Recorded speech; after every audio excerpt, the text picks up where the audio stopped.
خوردن لوبیا ممنوع است. نباید اثر بدن بر رخت خواب باشد. در آینه‌ای که کنار چراغ باشد نباید نگاه کرد. اجسام تیز مانند چاقو را نباید در آتش فرو برد. تف انداختن بر روی مو و ناخن کوتاه شده ممنوع است.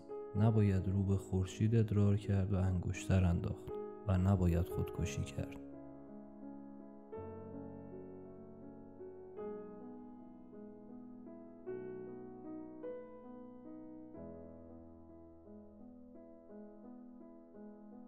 اینها قوانین مکتب فیثاغوریان است که فیثاغورس در جنوب ایتالیا در نیمه دوم قرن ششم قبل از میلاد بنا نهاده بود.